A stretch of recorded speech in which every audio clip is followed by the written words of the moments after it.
honest with you, ladies and gentlemen, it's pretty creepy to have the New York Times saying my film, The Obama Deception, is responsible for the guy that shot the White House, when all I do is point out that Obama's a puppet and the two-party system's become a fraud.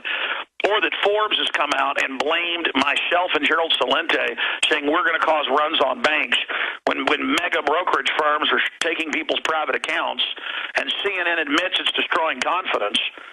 It's still somehow our fault. It is so creepy. I'm going to get Governor Ventura's take on that a lot more. He joins us to give us the latest on his fight. Really, it's all of our fight for due process, for the 10th Amendment, for the 4th Amendment.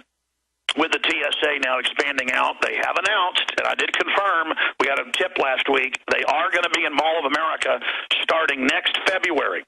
And you'll see this announced in the news probably in January. But I have talked to insiders at Mall of America. TSA has put out press releases, video press releases, showing them in malls and at football games, NFL football games with the Buccaneers. And those articles are all posted with the videos at Infowars.com. But I'll get Governor Ventura's take on that. He lives up there, so I wonder, he can't go to the mall now. They're also putting in Jumbotron telescreens saying don't trust anybody but Big Sis. So we've got that happening. We're going to get Governor Ventura's take on the protests, not just here, but overseas. Egyptian military justifies murder of protesters by pointing to American cops. That's an actual headline. Here's another one that breaks it down. Curling up in a ball to avoid police violence may be considered active resistance. They've got a police commander here on tape who defended police that beat people in fetal positions in the head with batons and sprayed them with pepper spray, as saying that is resistance to curl up. If you raise an arm to block when they billy club you, that is resistance. I mean, this is so comical now. It's like, what's that case we saw? Life in prison for filming police in Illinois. Now, I got thrown out of court, but the point is they keep trying it. Governor Jesse Ventura, best-selling author, obviously, hit TV show, Conspiracy Theory, new season almost complete, being shot, coming up next year. Jesse, what is it like for you, Governor, I mean, I feel like I've woken up in the Twilight Zone. What do you think's going on? Let me add this from your initial comments of them blaming you and blaming people that take things to the public. That's an old standard ploy. That's called kill the messenger, not the message. Yeah. You know, where they don't want to talk about what you're saying.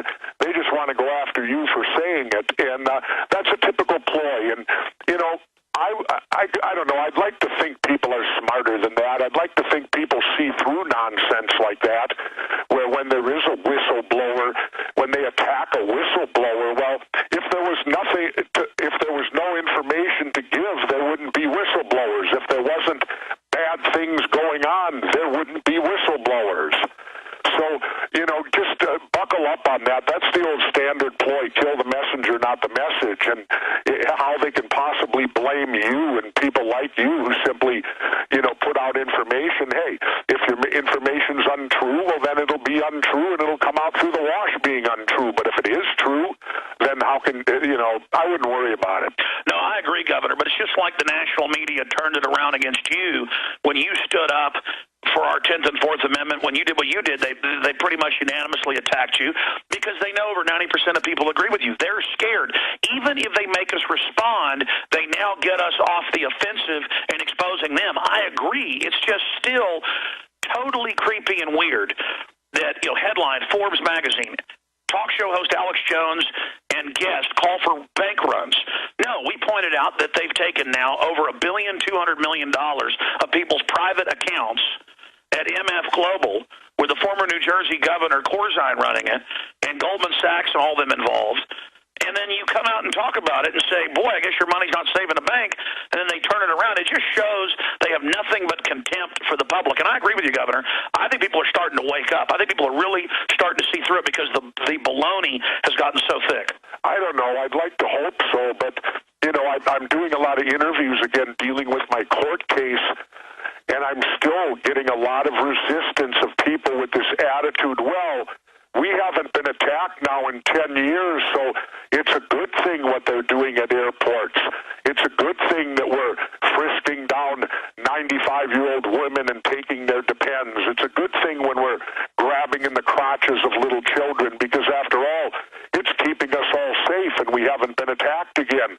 And, I mean, these are the people, I don't know if it's the fluoride in the water or what has done it to them, but, you know, they're doing exactly what Ben Franklin warned when Ben Franklin, warned us that those that will give up their liberty for security shall deserve and have neither, because you're not going to be free and be made safe. People need to understand that was the great thing about our country, was this Bill of Rights and Constitution that allow you to come here and not be oppressed by government. Yes, it makes you dependent upon yourself. You have to have self-reliance to achieve, but that's good. And for our country to lose that, well, then we're nothing special anymore. And we're losing it because we're allowing judges and we're allowing the judicial system and our elected system and our executive branch to literally trample and destroy the Constitution and the Bill of Rights. And these candidates that you have out there, that claim they're constitutional and this and that, well, on the Republican side, in my opinion, half of them are delusional because they're sitting here telling us God told them to run. And anybody that makes that statement to me, I look at them like they're insane because they obviously are, have voices in their heads. A lot like one of my conspiracies I'm looking into this year is the fact that are they doing that to people? Are they putting sounds and words and thoughts into people's minds? That's one of our conspiracies. Well, maybe the answer is true. Maybe they're doing it to half of the Republican candidates. Well, of course, I'm saying that out so people understand tongue-in-cheek and sarcastic. So sure, I understand, but they do have systems, as I know you're going to cover in the show, since the 50s.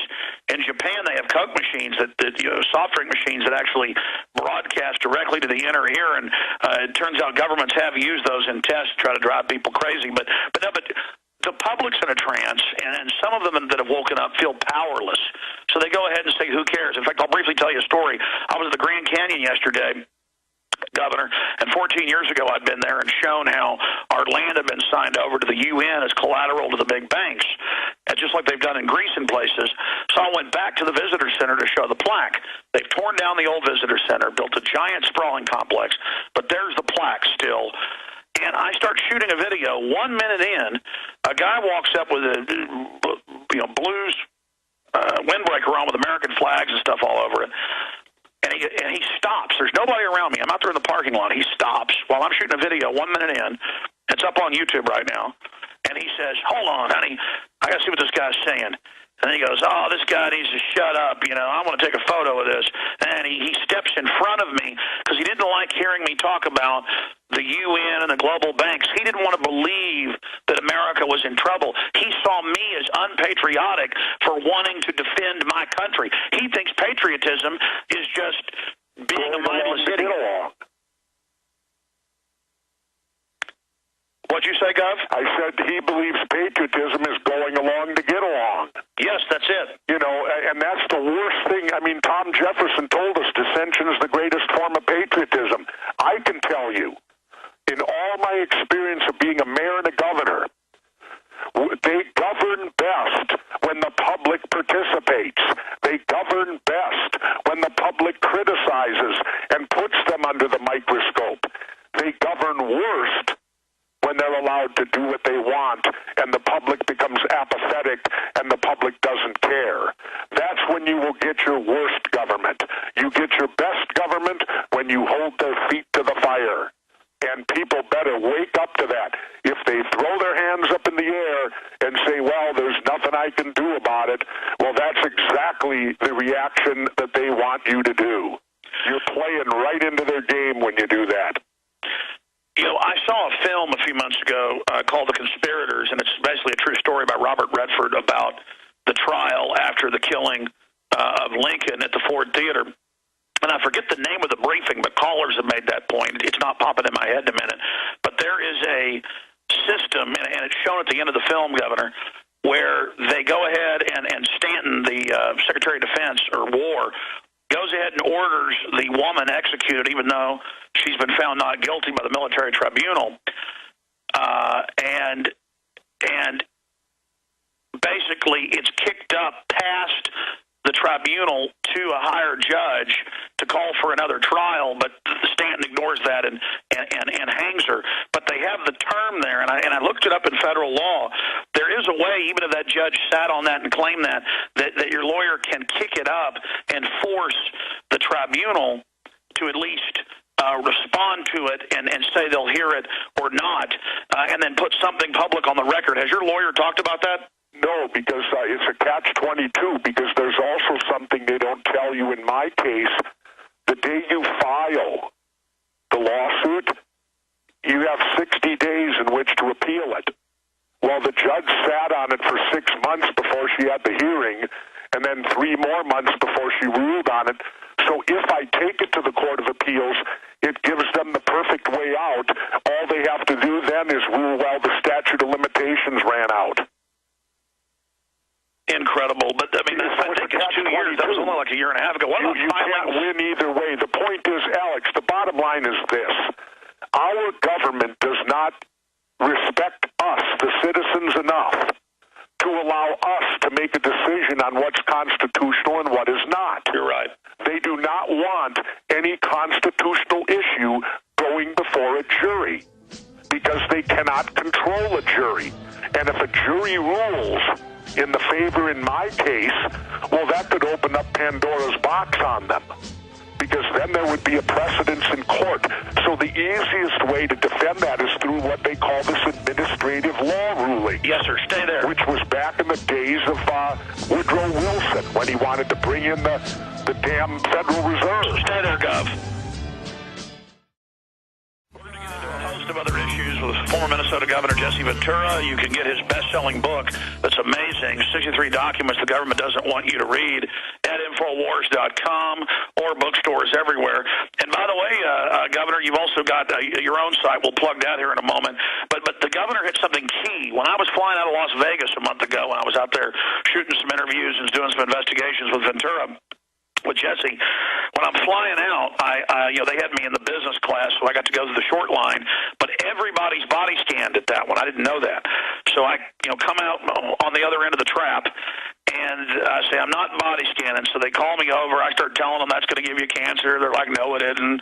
And then he says, I've got to do this. It's my administrative right, or you're going to face, the other consequences, which are now, they try to arrest you and stuff.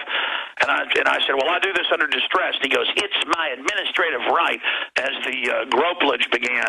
And people are like, well, why'd you go through it? I wanted to experience it, kind of like, I guess, when Jesse was learning how to be tortured. Nothing compared to that. But, I wanted to actually see what was going on. Plus, I wanted to get home to my family. I'd had about 3 hours sleep. But he said, this is administrative. And he goes, it's my administrative right. And his eyes literally twinkled with that power. So I guess his administrative power will also protect him from the radiation, which the TSA's been caught lying about, Governor. Well, that's just it. It's called, you hit the nail on the head, Alex.